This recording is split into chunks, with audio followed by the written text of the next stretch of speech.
In the dead of winter, 1959, deep in the Ural Mountains of Soviet Russia, 9 young hikers set off on what was meant to be a thrilling expedition. What they left behind was a trail of unanswered questions, eerie evidence, and chilling theories that would haunt investigators and the world for decades. This is the Dyatlov Pass Incident.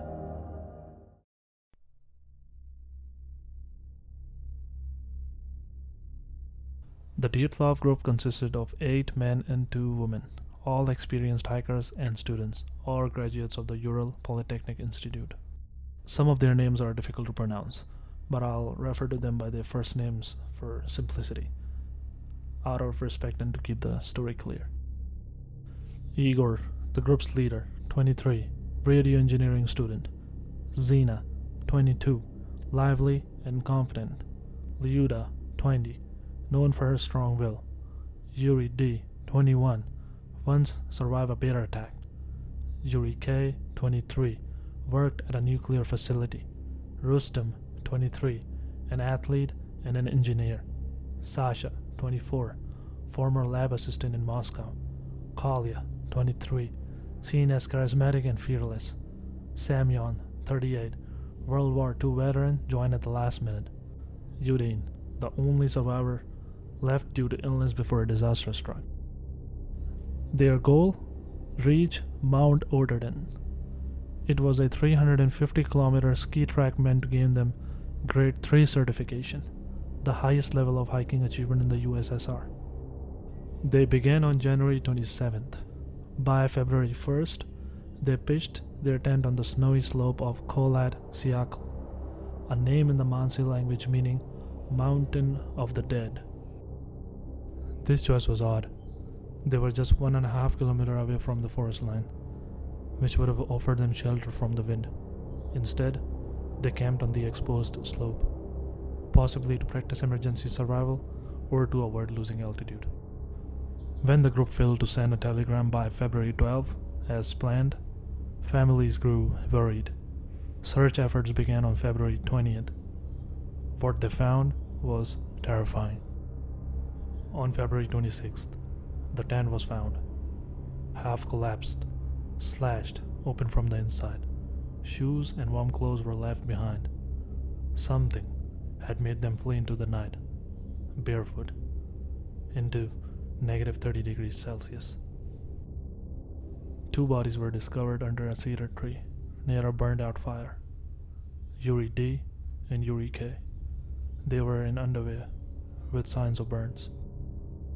3 more, Igor, Zina, and Rustam, were found in poses suggesting they were trying to return to the tent. The remaining 4 were found 2 months later in a ravine. These bodies showed horrifying injuries. Semyon and Lyuda had broken ribs. Kolya had a crushed skull. Lyuda had no tongue, eyes, or lips. Yet there were no external wounds to match the internal trauma.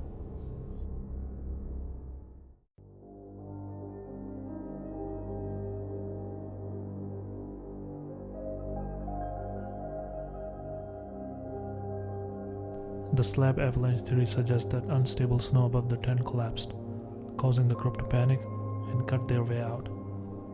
However, critics argue that the slope was not steep enough, and no clear avalanche debris was ever found. Moreover, seasoned hikers like Igor would have recognized the signs of avalanche risk.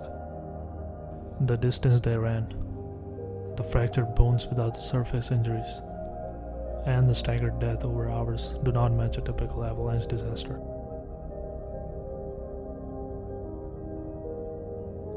In extreme hypothermia, victims often experience paradoxical undressing due to the nerve and brain malfunctions. Some of the hikers were indeed found in minimal clothing. However, some wore each other's garments, suggesting rational thought to preserve heat rather than madness. This contradiction leads some to believe that while hypothermia played a role, it was not the sole cause of their behavior or death. The area was known for secret Soviet military tests. Some theorize that parachute mines exploded above the campsite, causing blunt force trauma without external wounds. Reports of glowing orange orbs in the sky add to this theory. Furthermore, radiation found on some clothing hints at possible chemical or radioactive exposure. The secretive nature of Soviet-era investigations and missing records only deepened suspicions.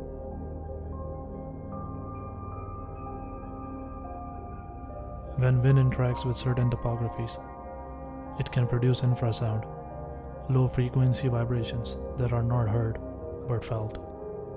Exposure can cause symptoms such as intense anxiety, panic attacks, and disorientation. Under such duress, the hikers might have fled into the freezing night to escape a fear they couldn't explain. Infrasound leaves no physical evidence, making it a compelling but unprovable theory. Initially, suspicion fell on the indigenous Mansi people. However, there was no motive. The hikers were not encroaching on the sacred land, and no signs of struggle or additional footprints were found. Mansi people even assisted the search and recovery missions. Most now agree that blaming the Mansi was a reflection of prejudice rather than evidence. An unsettling photograph and a diary mention of a snowman sparked speculation of a Yeti attack. Some point to the immense force needed to cause the hikers internal injuries. Others cite the missing body parts as evidence of a brutal creature encounter. Separately, multiple witnesses from the nearby towns reported seeing strange, glowing orbs in the sky, suggesting UFO involvement. While lacking scientific support, these theories persist in the public imagination. Some believe the group carried sensitive radioactive materials or were observing illegal tests. Semyon's military background and connections to the secret projects feed these theories. Perhaps they stumbled upon something they shouldn't have, leading to their elimination. Discrepancies in records, rushed autopsies, and the official silence contribute to this shadowy narrative.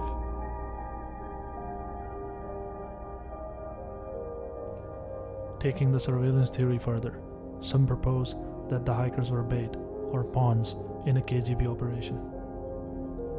Perhaps they were carrying contraband to a drop point, or were caught in the crossfire of an intelligence operation gone wrong. Missing pages from the group's journals, restricted access to the original case files, and conflicting testimonies raise questions that Soviet authorities never answered.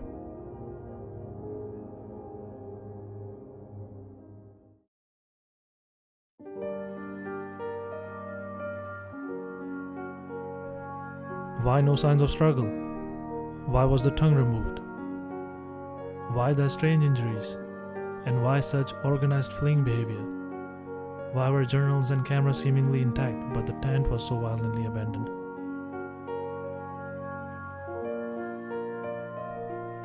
9 lives ended on that frozen slope, and in their place, a mystery was born. Maybe it was the cold, maybe it was the fear, or maybe something awaits in the snow, just beyond the firelight, and sometimes it wins.